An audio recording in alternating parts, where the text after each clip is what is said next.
Welcome to an expansive life conversation with results architect SANDE GOLGART. Our guest today is Hilary Bennett. Hilary is a high-performance coach who is passionate about helping people identify what beliefs are holding themselves back from achieving their goals in life and in golf. Your journey to realignment from fear to freedom starts now. Live an expansive life. All right, thank you and welcome. You know, when we talk about, and the conversations that we have on this show are all about living a more expansive life. And for me, golf has played such an amazing role, in my life. It's something I'm extremely passionate about, and a place, albeit I don't do it very often, you can find yourself in flow. And hopefully with the help of somebody like Hilary, I'll be able to find that kind of flow more often, because that's why we play the game. So I'm extremely excited to welcome Hilary Bennett to the show this morning. Hilary is a transformative golf coach. One of the more interesting conversations I've ever had about the sport happened when I started talking with Hilary. I'm going to let her get into that here in just a minute, but before we dive into this really fun conversation about how golf can really mirror our lives, let's go ahead and start with just a few box breaths. I know we all have stuff going on. The world kind of races by. We'll take 3 box breaths to make sure that we've fully arrived, and then we'll jump right in. So I'll go ahead and lead it. We're going to start with 4 count of in through your nose. We'll hold for 4 seconds and then exhale for 8. We're just going to do that 3 times. We'll all then be fully present, and we'll jump right in. So let me go ahead and get started.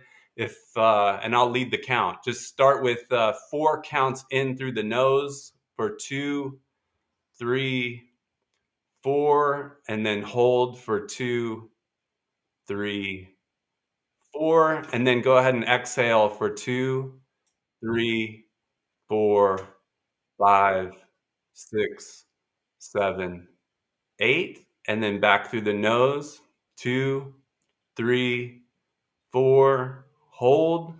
2, 3, 4, and exhale for 2, 3, 4, 5, 6, 7, 8. Last one in. 2, 3, 4, and hold. 2, 3, 4, and then a big exhale out, all of your stress, all of your worries. 2, 3, 4, 5, 6, 7, 8. And we have now arrived. I want to welcome everybody from all channels across LinkedIn, Instagram, YouTube, and of course, on stage with us. We've got a few people joining who hopefully can interact with us. But as I mentioned before, today's conversation is all about golf and life, and how being present can really help us deal with both. So it's my pleasure, my honor to welcome our guest today, Hilary Bennett. I mentioned before, she's a transformative golf coach. So Hilary, everyone I've ever talked to about golf, and especially around wanting to improve, wants to look at your grip. They want to look at your swing plane, maybe look at your balance, your feet, your alignment. When I talk to you, it's kind of off the cuff. We didn't talk about any of that, but I found it to be one of the more profound conversations I've ever had with anybody about golf. Can you explain to the people who might not be familiar with your work a little bit about your approach and how you look at golf and life? Of course. Hi, everyone. Good morning and good afternoon on the East Coast. My approach to golf is very much about your subconscious mind and your beliefs that run the foundation of your undercurrent. So we can only play golf as well as our best limiting belief. We can only play golf as best as we can to the fear state that we're in whatever scenario we're in. So we have to address these things in life, of course, but it's very interesting that we can see it in golfers when they're on the course.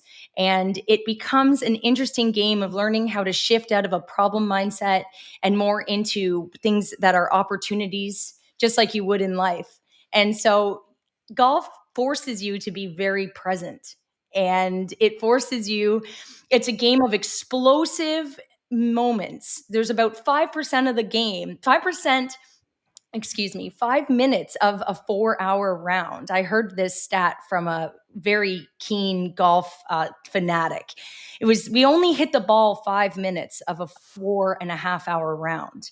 So here's this explosive engagement and then a whole bunch of thinking. So it's fun to talk to golfers when they go, I don't think on the golf course. I'm interested to know, if you're one of those people, what you do for those times in the middle of your game. And so my job is to assess where we're at foundationally and what it can look like to be limitless, more possibilities, and fearless while you play. It is so fascinating. I want to just pause and kind of back up and talk about that because it's kind of blowing my mind. Because you would think, as you hear that we're only actively participating in the sport of golf for 5 minutes out of a 4-hour round. Why then is it so hard to be so present for just those small moments? What have you discerned in working with people that make it so difficult to really lock in and be that present? Because that's what I think a lot of people struggle with in life for those key moments, is locking in and being fully present with everything that's going on around us. What makes it, like, that sounds easy. If you told me you got 5 minutes that I'm going to need your full attention, I'd say no problem. But I can tell you emphatically, I struggle with that on the golf course. It's a great question. And the quality, there's many answers, but the quality of your in-person experience with yourself between your golf shots will dictate how well you can be present in the moment of the shot. So you hear a lot of things, and these are wonderful tips. Pre-shot routines I go over in coaching, of course.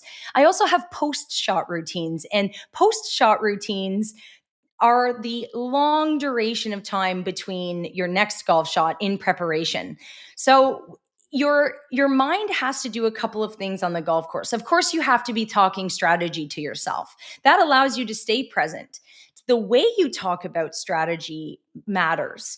So if it's coming from a place of, oh my gosh, I'm in so much trouble because I'm in the bunker and I'm terrible at bunker shots. Or once again, I missed the fairway. And so if the quality of your post-shot routine conversation with yourself is inundated with what you've been in the past, what you aren't enough of, my job is always to walk through a round and many rounds with my clients and players that are looking for, where are they totally stress totally engulfed in their stress and their fear, and where they're actually making empowering strategic decisions. And a lot of that comes down to breath work, learning how to ground properly on the golf course. Self-care off the golf course then translates into these post-shot routines. So how you think about yourself, how you feel about yourself fundamentally will change the way and quality of that strategy from each shot. And so those 4 hours and how you manage that non-swing time always dictates what the quality of your presence looks like over the ball. Wow. So could you provide us with maybe a couple examples of people that you've helped along the way, and how you know, assessed or recognized maybe where they weren't doing this very well, but you brought the level of awareness, you helped them practice and fully integrate it, and then what kind of difference can people expect when they're doing this kind of work, where they're realizing and learning the power of being, more fully present on the golf course and in life? I want to keep adding in the in life part, because as you and I have talked about, the golf course, much like a yoga mat, is a perfect mirror for where you're stuck in life. Absolutely is. Yeah. So I'll give you a couple examples. So, one really fun one is a beginner golfer, athlete, hockey player, baseball player, well rounded athlete, never took up golf young, but loved the sport, and his buddies were starting to play. He's playing at, I'm going to say, a 20 handicap when we first meet. And I would say that's acceptable for someone who is a casual golfer who's really not really picked up a club. So we'll call him an intermediate beginner in this way. He had a plethora of limitations on his ability because he was deducing, because I haven't played this game, I will be bad at X. So we would dissect this in certain things. So for example, I said, walk me through what you do on a par three. So let's say it's 150 yards, a par three. Walk me through what you do before you pick your club and before you actually approach to take your swing. And we would walk through what he would tell me. A lot of times you hear with beginners where the trouble is. So you hear there's water there. Well, our unconscious mind only hears water. We don't hear the reframe for that is we're going to land softly on the right side of the green and watch this go towards the hole. Our body doesn't do that. It's telling us where danger is. So we have to appreciate and thank that part of us that goes, thank you for telling us where all the trouble is. And a second piece to this is I had to remind this beginner that you don't have to repeat what your brain already tells you is the danger. It already does that. So you can take that skill and let it be. So there's the first observation is allow that lovely danger voice to come forward and tell you those things. Thank it for what it has, reframe it as to what we're going to do differently.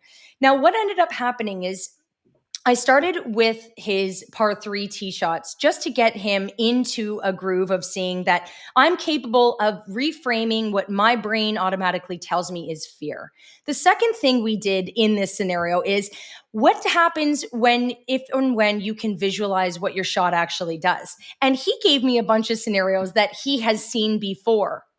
So we've all done this. We're living in the past and we have never seen a future outcome that is something that we can believe. Whereas I teach that believing is seeing. You don't need seeing to be believing.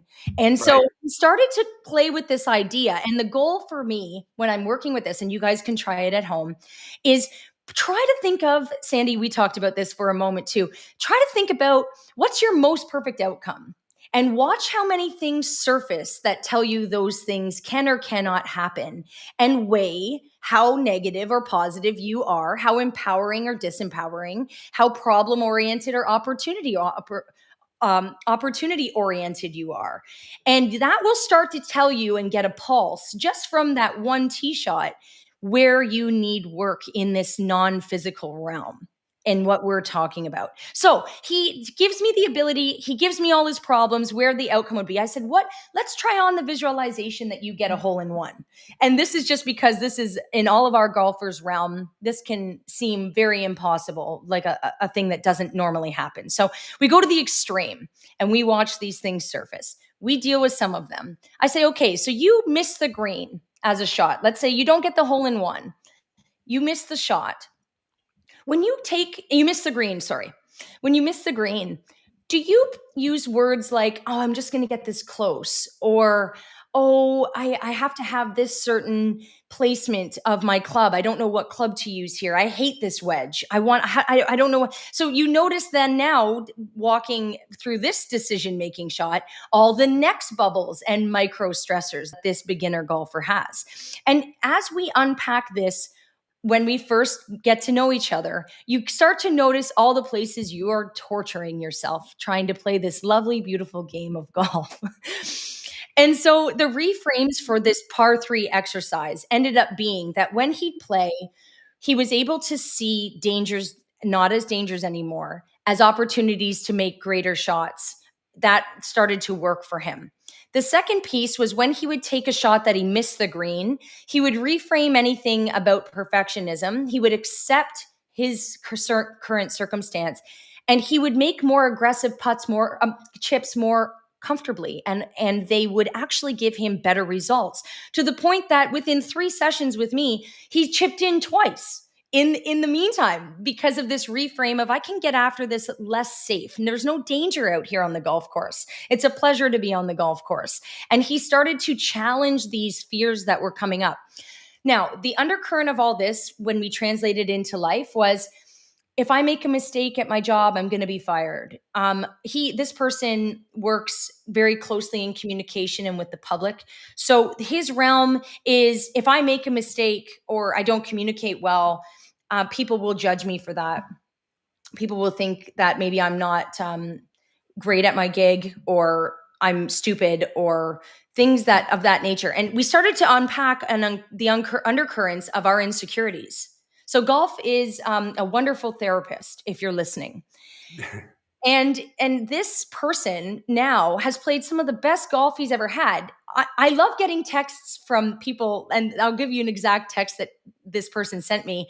He said, well, I thought I lost my wallet. I almost lost this. I tripled bogeyed the second last hole on the front nine, the 8th hole, and rebooted and shot the best round of my life. And he gives this synopsis of all of these things that were always there and occurring, but he was able to reframe what they look like and feel like in the body, just like he could do when he translated this into coaching a hockey team or playing hockey or parenting his children. He noticed these reframes of let's get out of fear, let's get into acceptance. He was able to play calmer golf. He has more fun when he plays, and he sees that he can have this erratic score and be even keel. And he's noticing this consistency is totally transforming how he is showing up in the world. Amazing. So I would love to unpack one of these words for a minute, and that is the word fear. Because, we started this expansive life conversation on how can you take a few steps forward to live a more expansive life. And really, the entire objective is just to stop living in fear. And one of the things that I've come to learn from some amazing teachers is the concept of fear. We sometimes hear it and we think like that's like fear of actual death, right? Or like we're shaking and afraid, but it's really not that, right? In the mind, one of the best things that I've learned, and I'd love to get your thoughts on this, is we all have that conversation going on in our head, right? The hockey player is saying, I'm a beginner, therefore I'm probably not going to play very well, which is a lie. We all have a conversation. We're all lying to ourselves, no matter what that conversation is, about the I that we think we are. And that's how you identify. So what I've learned, which has been so mind-blowing for me, is the ego actually attaches itself to that identity. And the fear that you're actually feeling isn't that a saber-toothed tiger is going to come around the corner and, eat you. It's actually the death. It fears the death of the identity that you've created. So that's where the mind and then the ego starts looking at all the evidence it can collect everywhere to prove that that identity is your reality. That could be whether you think that you're a victim. That could be whether you feel like you're not enough. That could be anything. That could be so many different things. But the fear, because the way our mind is created is to keep us alive, it also works with these identities. So then we create a strategy to find evidence, which is why life and so many things can feel exhausting, because you're living out the strategy to keep that identity alive.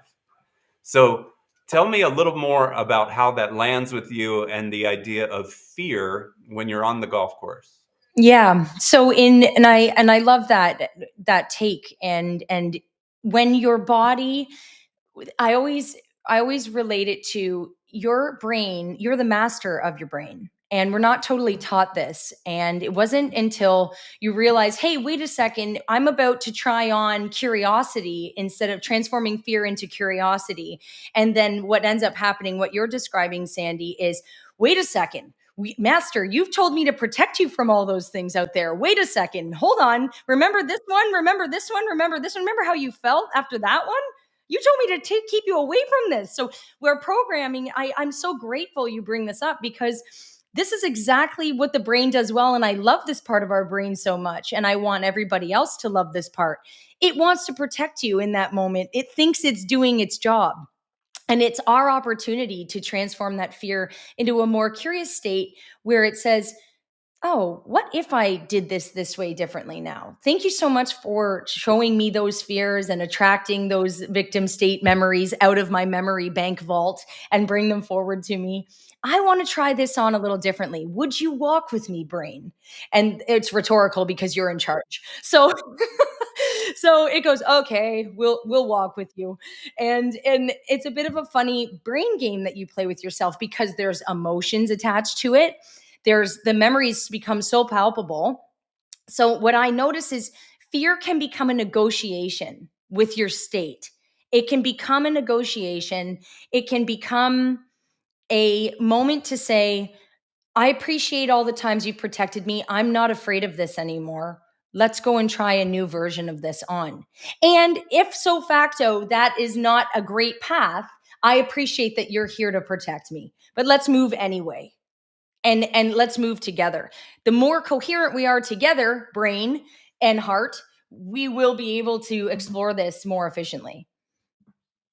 So that's so wild to me. So like this dives into another topic we've talked about on this live conversation series before, which is embracing the unknown instead of always wanting this control, right? Which is an illusion that we have control over anything, but we want to feel like we're in control. But the only way to feel like you're in control is to go back to previous experiences and search for the evidence and then continue to live in fear, right? Or just prove what you already know. But if you can embrace the unknown, that maybe today's the day I get my first hole in one. Maybe today's the day I stand up on the hardest hole with great tempo and, stripe it down the middle. But so often we're on the tee thinking about, oh, this is my least favorite hole. And what do? We hit our worst shot again. So I want to tie this back into maybe a little bit of a theory that's kind of far out there, because I think when people start hearing some of these words, it's easy to start thinking about like witchcraft and woo-woo and even magic, right? So Terence McKenna says, the secret of magic are the words you use create the world you live in. So that power and that idea that if I use different words, if I talk to myself differently, as I start to think different, I feel different, my actions create a completely different, new, and expansive result. And Peter Crone uses this all the time. I don't know that it's his, but this is where I heard it, is the word abracadabra. It means, as I speak, so I create. And this idea that if I can speak a certain way, I will create a certain way, which really leans into the unknown. I don't know if anything is there for you as it might relate to golf, but I'd be curious if that brings anything to mind. And then I'd love to dive into some more stories of the people you've helped. Yes, of course. No, it totally does. It's everything I teach. You're only going to play golf to the ability in which you speak to yourself well about golf. And if you can't speak to yourself well, or when you start to speak to yourself well, you're going to notice where you believe it and where you don't. And we need the belief to come from the heart. We need the belief to come. And I say heart, meaning the energy center of the heart. It has 60 times the electrical output of the brain and 5,000 times the amount of magnetic output of the brain. So we need to get this machine, and it talks more to the brain than the brain talks to it. You need to be able to release fear from your heart in these moments, and those words will have more power as that occurs. And if you can play golf more centered, literally in your heart center, it might sound corny, but the calmer and more centered, the more present you are in that, the greater chances of you staying at ease and relinquishing the control. the control that you don't even have to begin with when it comes to certain things. Right. What you can control is your brain. And so if you can't always outthink or outsay in the brain these fears, you have to get into the body, and you have to do it from what I've just told you, from the heart, has more transparency to communicate back up and say, no, we're going to override. We're going to override whatever you can't unpattern. So abracadabra is such a great example to me of really getting behind the words. So start using words that you want, because the definition of insanity is doing something over and over again and expecting a different result. We want to use new words, and we want to see how they feel. And you can't do that unless you play golf with these new words, with these new things. And then you'll start to see, okay, where am I missing that feeling? So that probably means there's a limitation there. So there's a lack of belief. And so bringing it in to one another and finding where those are, this is every piece of your day-to-day life, let alone what happens on the course. I find the best state to be in, and the amount of parents that I love when I've taught their kids that have said awesome to this, and then the ones that are like, what? I just told them to be more serious. The free-flowing childish state, that foolishness, is the best state to do all of this work in. You're allowed to have more fun when you play golf. You're allowed to laugh at your mistakes. You likely don't do that if you're really uptight about what's happening and very fragile. And if you're fragile, I love you, and we'll work on the fragility. I've been there. The well-placed ego is an amazing ally. The worst placed ego is not. And it's self-sabotaging, and it can become a torture chamber out there. So Yeah. abracadabra speaks volumes of that nature of, let's start to try on the new words and the new possibilities that we want to see that we've never even imagined. And let's try them on and see how aligned we can get to those. Yeah. Yeah. This reminds me, one of the examples you were sharing with me when we were on the phone together was one of the golfers you work with has some incredible number of hole-in-ones. And it's kind of as she speaks, so she creates. Can you expand on that? Do you remember the gal I'm talking about? She had like unbelievable amount of hole-in-ones, but the rest of her game, so clearly she's very capable, very good golfer, but she creates this reality on the tee for a par 3, but has a different conversation, on other holes. Yes, totally. So the ability to visualize after you get a couple of them, I would say that it starts to become very easy. It's a little bit easier to envision the possibility of it occurring. And there's a rise in your healthy ego if it's not in judgment mode, where, hey, I can do this over and over again. So her body comes up to that. It's completely dialed in. I've been here. I'm familiar. I believe in myself here. And so it's kind of a catch-22, because you can be compounding this really great belief and confidence, and when you're not dispersing it amongst your entire game and only in the reality of these one typical type of shot, you can see where it then all of a sudden becomes a detriment. Because Sure. now you're compounding where you're not addressing your fear. That fear doubles down, and the confidence of this shot happening continues to soar. So really, really acknowledging that it has to go across every part of your game, whether you can see it or not matters. Wasn't winning any tournaments, but could perform this wonderful skill, which was an amazing feat in itself. And there was a fundamental, I am not a champion feeling. Right. I am not a champion. I'm a hole-in-one She's master. a hole-in-one artist. But How no many? It was like over 20 hole-in-ones. Yeah, and it was 22, and Yeah. and there's just a piece of it that goes, why aren't you a champion? And now some of it was for different reasons. What does it mean? The unknown. What does it look like? Does my life change? Those types of things that kind of come up. But the other piece of it was like, I'm just not one of those players. I don't look like those people over there. And so I teach a lot of the time. I want healthy comparison, but for the right reasons, because this is an internal game. It's you versus you in golf. It's you versus you in life. So it's you versus you in business. It's you versus you in how you show up to be a leader. And so you want to be able to take a look for this person's particular scenario. We want to look at all of the top 10 traits of the top 10, the traits of the top 10 players that she was intimidated by, and go, why don't I play like them? Why is this hard for me? And we started to assess what traits she thinks she wishes she had, but a lot of them she had. She just didn't see them.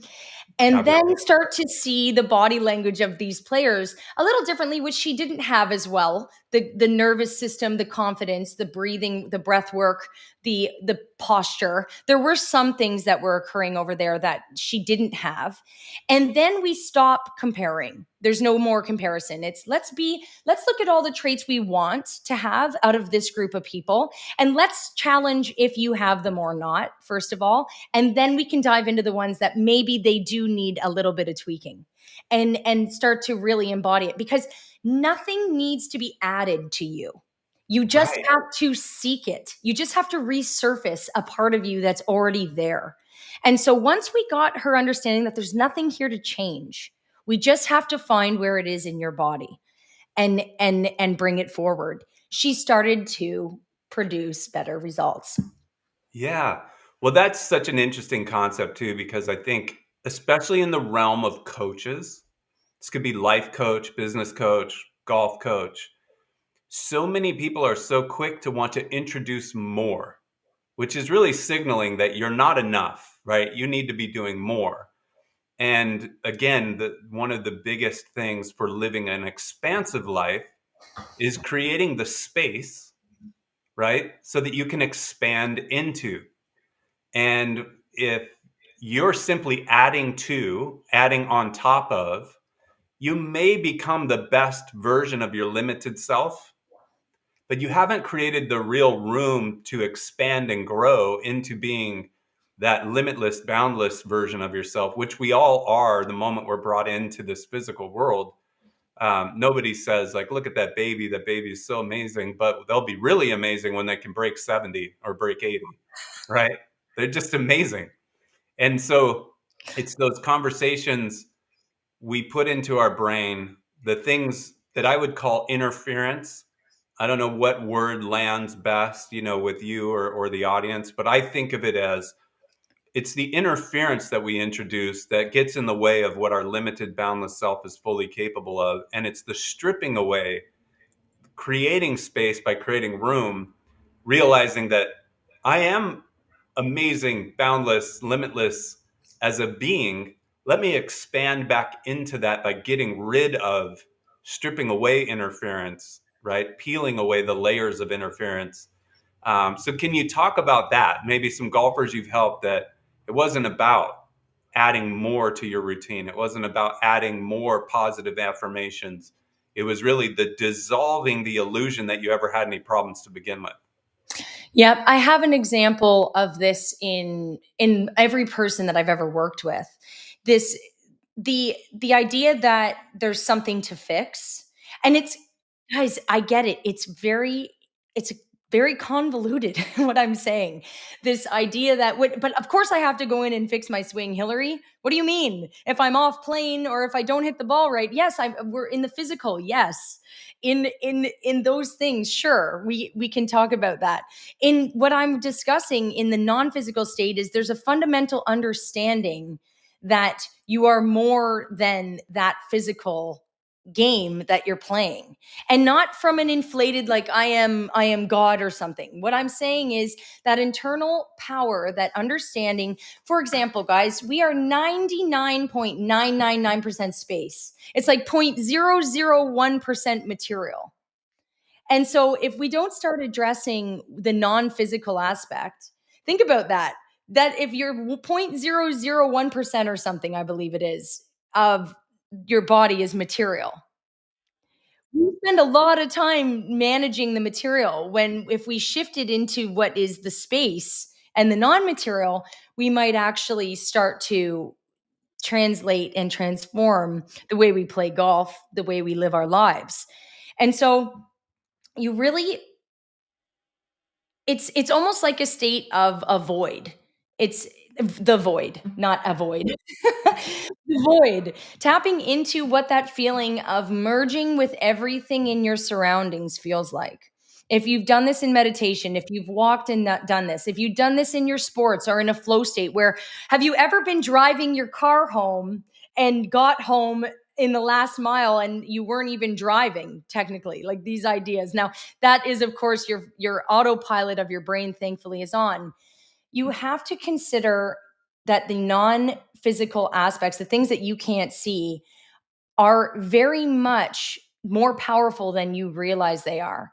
Your conscious mind hasn't witnessed them, let's say, in this moment. And you to bring them to the surface requires you to start shifting your beliefs out of limitations and into the possibility that you're limitless.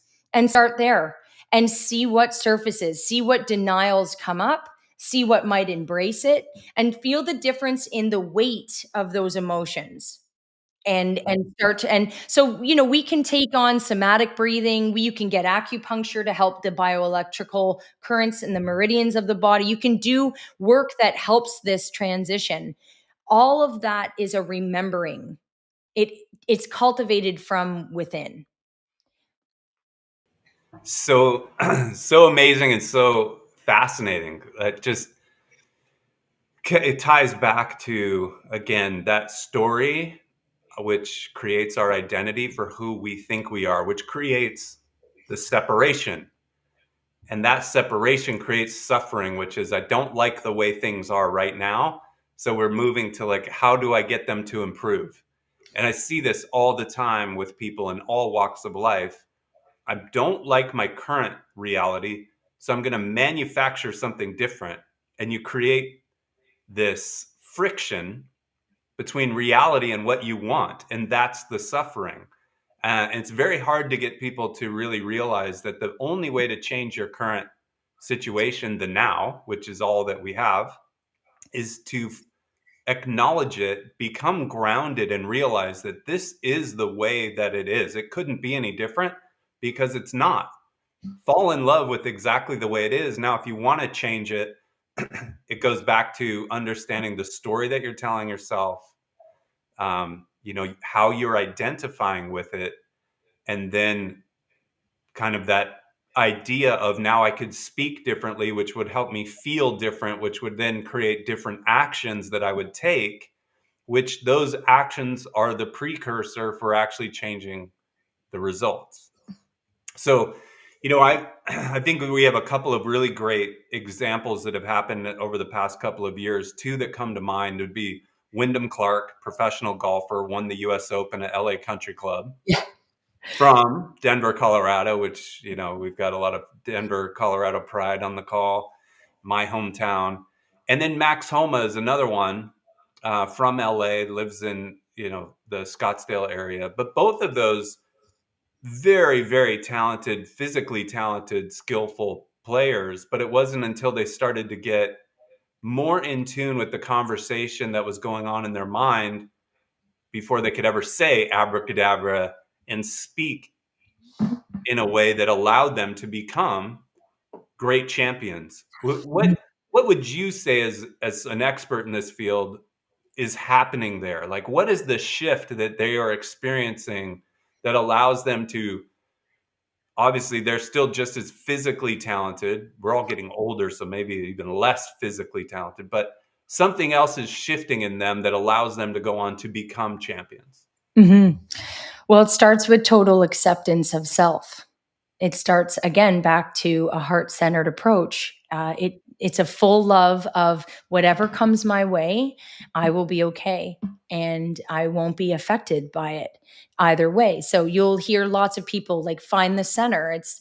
Find the center means we're not going to get overly emotionally high. We're not going to get overly emotionally low, and learning that they're okay just as they are, and it's okay to want more. It's okay to come from the place of total acceptance. Relax. Your life is going to be okay no matter what happens out there. And another piece of it is that they don't realize, and maybe I won't speak on behalf of them, but there was I saw this with John Rahm. When he became a dad and he also got a mindset coach, the same thing happened. He was creating these lash out fire. And I want you to get angry on the golf course. Don't get me wrong. It's not going to go away, but I just want you to go and use it where it's going to be very productive and not on this self-sabotaging moment. So all of their responses that are super powerful in all of us, that are maybe anger or maybe a little bit of frustration, they can all exist because you have to accept them. As we've talked about here, Sandy, you and I, on and off, whatever we don't accept will persist, right? What we resist will persist. We've heard this term, all of us have. And so Max and Mr. Clark provided examples of total acceptance of themselves as they are today, no matter what outcome happens. And then they can move through their mistakes easier. They can see them for what they are. I am foundationally okay, and now I can look at this instance that we have here. I am foundationally okay, and I can take a look at this better now. And all it's doing is it's creating more parasympathetic states in the duration of their game than being in fight or flight. Fight or flight causes so much cortisol release. You want even hormones. So we can talk about it from a physiological system, from a nervous system point of view, from an endocrine point of view. This is a parasympathetic state shift that they're trying to create. And it starts with more acceptance, more love, more being okay with where you're at, and then moving to, okay, now what are the new goals? From that state that is a little bit way calmer, actually. It's not a little bit calmer. So probably their heart rate variability would have shifted when they've made that shift in the mind. All the things that they would have been trying to do in all their fitness needed to come from this space that they weren't tapping into just yet. Right. So two things come up for me with this, and I hope we can somehow, relate this back to everybody tuning in so they can really grab something just for normal life. But it's the acceptance and understanding that we're human. Like, of course, like not everything's going to go our way. We're not always going to perform. We all do dumb stuff. And that's the human side. Where it becomes the dark or shadow side of us is when we start judging ourselves. So that full acceptance, if I'm hearing you correctly, is like a Wyndham Clark or a Max Homa saying, I realize like I'm not going to hit every shot perfect. And I'm not going to judge myself for not hitting it perfect because I'm not perfect. I'm human. But only when I get comfortable with that can I then start to build on it to become, quote unquote, like better, more consistent at how I show up and change the way I feel about myself, my actions, and then ultimately the results. But another one that comes to mind is the work that Aaron Judge did, which just clicked because his last name is Judge. And before his MVP season, he was striking out, and the gentleman that worked with him was understanding and fleshing out. He had this fear of striking out. Mm-hmm. And the more that fear built, the more what he was resisting persisted. And it wasn't until this coach who said, look, I'm wildly overpaid to just remind people like Aaron Judge that they're human. And the moment they embrace it, they start performing. And that's that power of being fully present, like the title of the show today, and letting that mirror so that you can say, I can embrace the fact that I'm human. I can relate better to myself because I've embraced that I'm human. I'm not trying to be perfect. Then I can start working on the results and allow them to come by embracing what is. Did I summarize that okay? Yes, you did. And you've actually made me think of something else as you said it, that allowance of the space for people to for yourself to feel, maybe you do feel embarrassed when you strike out. I've watched the body language of Aaron Judge in the Yankees series against the Blue Jays a couple months ago, a month and a half ago. I see where he and the Blue Jays players still have a moment's response to, oh my gosh, I can't believe I just swung at this, or I can't believe I've done this. Then there's resets now, though, because there's an allowance of, allow the crowd to laugh at you. Try it. I'm not saying that this stuff all the time is easy. If I'm in my hypnosis world where everything is easy, Yeah, right. this stuff is where life gets really fun. You have to allow that every negative response to your outcome, every positive response to your outcome are okay. They are what they are. Now, I think you need to set boundaries, in certain, you can't get like someone hits you with an egg in the face or something. We're not going into the extremes, but we're talking about the feeling they're having in that moment, like the little kid that they might be, and they're in front of 40,000 people. And they strike out on a pitch they know they should never swing on. And they expect people come to watch him smash balls out of the ballpark.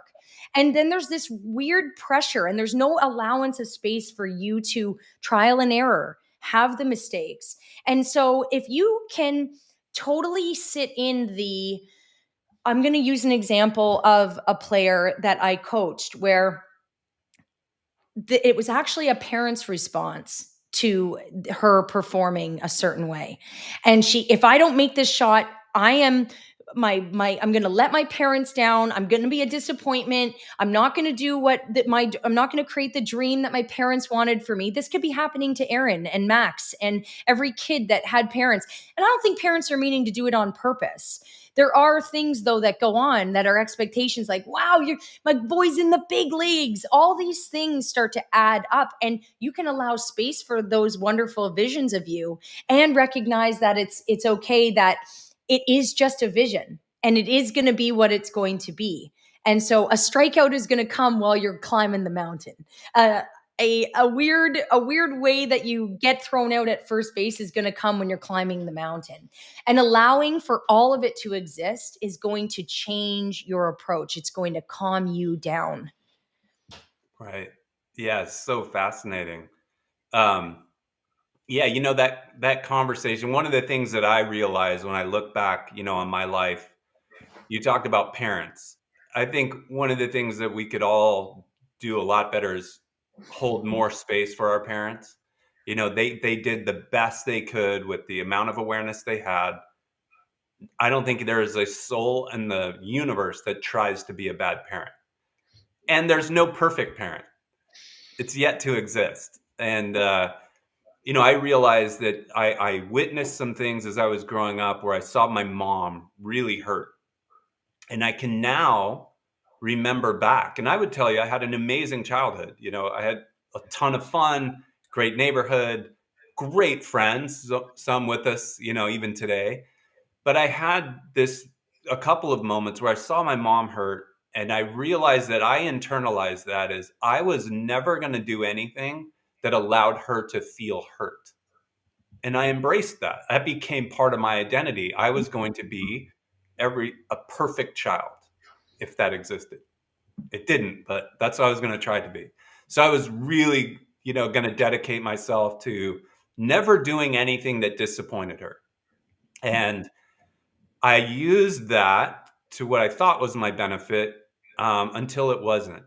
And what I now realize in looking back and trying to be, that carried on into trying to be a great employee, trying to be a great dad, trying to be a great husband. And you realize you're not leaving room for the human side, which not only doesn't benefit you because you're trying to be perfect, which would mean you can't relate to anybody, but it also puts you in a position where you don't allow other people to embrace their human side and feel great about themselves just the way that they are. So I realized when I'm looking back, like I was constantly signaling to others unknowingly, again, just trying to do my best with the level of awareness that I had, which probably wasn't that much at the time. But just trying to be perfect, I was signaling to other people, you're not okay if you're not trying to be perfect. And that's a way for people to not feel totally comfortable with themselves. So I really embrace this idea now in life that I think, especially for the masculine, that one of our core responsibilities is to help people feel and fall in love with the version of themselves that is their truest self, and know that there's absolutely nothing wrong with any of us. There's no problems. There's just the illusion of problems, and help people really feel comfortable so they can relax, feel safe, and just be. And it sounds like that's really part of the key for you in helping people, better themselves, not only in golf, but in life. Love to get your thoughts on that. I do want to remind everyone the chat is open. If you want to come on stage, we can put you on camera. If you have a question, not only about golf, but also about life, any areas where you feel like you might be stuck, or you just want, some input, or you want to throw out a fun question for us to play around with, feel free to throw it in the chat. Or if you want to join us on stage, we can send you a link and we can put you on camera with us. And then we can shift for the last 10 minutes to talk more about how this shows up in life. We can start with the segue that I just threw at you. Yeah, this idea of we are problem free, and again, it comes from a total reframe in the brain of that everything you look at are opportunities. Think of an example of somewhere that you are. Let's say you like peace and quiet. Let's say you have to read something on a train. And the train is, or we could keep it in golf if you want. You're trying to hit a shot and people are talking around you. Okay, we could keep it in golf. Yeah. The music on the course, that's a big debate Yeah, in the music today's on the world. course. And part of it, I mean, I'm a hearing nature. And at the same time, if that's how people like to roll and play, I mean, I don't know. It's an up for debate. I haven't, again, I don't care either way. Right. But I appreciate the golf course in its authentic, as nature has it, as with gardens and quiet. However, if you can't accept what's occurring around you totally, fully, totally, you're never going to perform outside of that crux, because there's always going to be something that controls you in your external environment.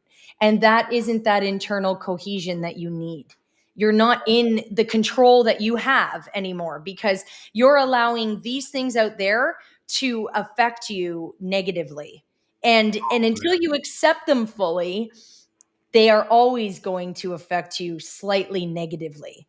Now, I'm not saying you have to allow every person's DJ choice on the golf course. I'm not saying that. I'm saying, though, to get through certain things, like I always think of, now Tiger Woods would be an extreme example, but not in my backswing, beep, darn it. Yeah. when he's had the cameras, I can't remember what tournament it was in, Oh, not in my backswing. Tick, tick, tick, yeah. tick, tick.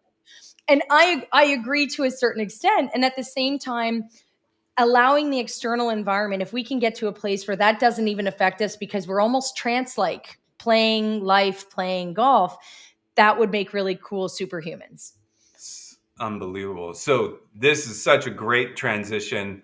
One of the favorite things that I've learned, and I'm not anybody trying to say this is how anybody needs to think, but this is a structure, a concept that I just think works for me.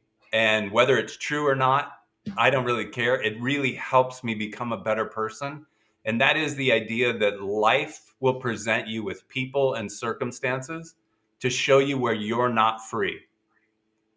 And that if our role in taking human form is to kind of emancipate ourselves or find total freedom, realize that we are these amazing, limitless, boundless beings, the people and circumstances in our lives will be constantly mirroring where we're not free. So if that music is bothering you, it's just a guy playing music. It's showing you where you're not free and accepting, which is what I think you were saying.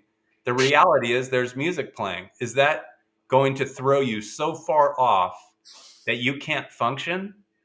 Well, it has nothing to do with the music. That's a mirror showing you where you're not free and you're not allowing life to simply unfold. And every single thing that has been an amazing part of my life has never been by my design. It's been me allowing it to happen and seeing it and embracing it as something just happening. And like, I'm blown away by it. The things that I've tried to chase and make happen have never been as good as the beautiful surprises that have emerged, through life. So what are your thoughts about the idea that if we could all embrace that we're living life realizing that the people and the circumstances are nothing more than a mirror showing us where we're not free, and it doesn't even matter who's doing it, what they're doing, or why we think they're doing it. It's just a way for us to realize we're not completely free. How does that land for you, both in life and on the golf course? Well, I can give examples in so many places. How, we could look at reactions versus responses. I didn't hit that shot because of that. So right away, well, now we're back into blame. Blame is way down in the body of energy. Blame and shame. We're way down in the chakras down there when that's happening. And so again, external, it's and instead of total acceptance that, oh, whoopsie, it's okay to be people there. My bad, that's terrible English, but my mistake. And that's okay. And so there's always opportunities where I'll give you an example of where I get annoyed in my own life or something's annoying me. And I have had brilliant moments of expansion in that moment where deep breath, I can sit with it. It's normal. My response is completely centered. And then there are times that those types of things in a new scenario where maybe there's a few more things that need to get done in my life. And then the same indicator comes up where I react differently. And I notice right then I go, oh, I haven't fully got that one figured out yet, because it still does affect me in a different level of stress over here. It's still there. I'm not fully calm. I'm calm in this scenario, but I'm not fully embracing and calm here. And you can notice it in different scenarios. I use this in business. I use this on the golf course with people. You can have a perfect round going around or a perfect career path, let's say, going on. And it's until you get thrown the exact thing you're describing where you're not free, the new test comes in. It's like when so in my world as an elite NLP coach and a life coach on the one side and my hypnosis, everything is about uncovering in the subconscious the next level that is occurring. So for example, we might have graduated from this block. Now we're in level 2 of Mario or Super Mario. And now we're going to see what it looks like when that comes on board and how do we respond then? And so what you're saying completely makes sense to the opportunity to see where or not we need to free ourselves again. Yeah. It's I think it's just such a helpful framing, right? Like the thing that causes us so much stress and dis-ease in our life is when the external world's not functioning to the way we think it should be going, right? Which is creating separation. So how can we possibly be okay? Because the other 8 billion they're not acting the way I need them to act. Right? Like, it's silly. Hey, great to see Gary Schmidt. He was one of my first friends when I moved to Seattle. We worked together at Sprint, had a very successful career in tech. Good to see him joining the show. So we have about 2 minutes left. Hilary, I would love, any help, tips, also where, people can find you, if they want to look at golf through a slightly different lens and really transform themselves. What tips do you have that they can take away, and then how would they find you? Yes. So tips I want you to take away. I want you to spend more time with yourself outside of any distractions. And I know we're inundated with hearing this. I can't stress it enough. Getting onto the earth without your shoes on or sitting. If there's one thing you can do every day that can really help your body, which is mainly bioelectric over anything else, is get into that reset mode. Use the energy we have around us. Practice a couple minutes a day, set a timer. It's really great before bed or when you wake up. Do some visualization of where am I currently embodying my full highest version of me and where am I not? This is good on the golf course. This is good off the golf course. Reframing in stillness. If you spend 20 minutes, I challenge you guys to do this, 20 minutes once a week with all of nothing around you. and sit anywhere you want and sit and allow write your problems out that you think you have, put them on a paper with you on that bed or the couch or outside or a walk. And I want you to sit for 20 minutes and watch your brain surface all the ways it can help you unravel where you're constrained. So that would be the best starting point for anything. So you can apply that to golf, you can apply it to life, you can apply it to business. That would be a really great game changer in your routine. Where you can find me at Ground Your Game on Instagram, and you can find me Hilary Bennett on LinkedIn. Please message me. You can book in a call with me if you want, or if you just want to chat and let us know how this was today. By all means, those are the two best places you can find me. Amazing. Well, thank you so much. And for anybody else tuning in, thank you so much for your time. I know how valuable that is. We appreciate sincerely that you would trust us with an hour of your time to enjoy one of these conversations. I love these kind of breaks, and I love anything that allows us to kind of step back, create a more healthy relationship with time, and really see what's there for us in life so that we can get the most out of it and expand into a more expansive life. I'm always available at sandegolgart.com. I welcome, anyone that wants to chat, talk. I can always book a 30-minute free conversation, so you can do that through the website. But with that, I want to say thank you, Hilary, for your time, all the wonderful insights. It's a pleasure, as always, speaking with you. You always have a great way of opening my mind to bigger and better ways of thinking about things like the golf swing. So Hey, thank you so much. No, All I right. appreciate it. Thanks, guys. This is fun. Yeah, super fun. Well, we look forward to welcoming you back. And then I want to say we have 2 new episodes coming up. Not this coming Thursday, but the following Thursday. I have a lady coming on the show that is a somatic healer, lives in Brazil, Marta. It's going to be an unbelievable show that's going to talk about somatic healing, how the mind and the body are connected, and how you can find ways of listening to your body to fix any ailments that you have. She has some unbelievable examples. Will be joining us live from Brazil. And then on September 2nd, another one of my college roommates, Shay Davis, we're going to get on and talk about art, creativity, the importance of expressing yourself, and then also tie that in with one of my favorite topics, which is Albert Einstein. He did a commission painting for me, which I'll replace the Picasso behind me with the Einstein painting that he did for me. And we'll talk about how the theory of relativity really enhances our ability to relate to life, to circumstances, to people. And I think you'll find that to be one of the most expansive episodes that we have. So with that, thank you, everybody. Have an amazing week, and we'll talk to you soon. Thanks for watching an Expansive Life Conversation. Don't forget to like, comment, and subscribe. See you next week.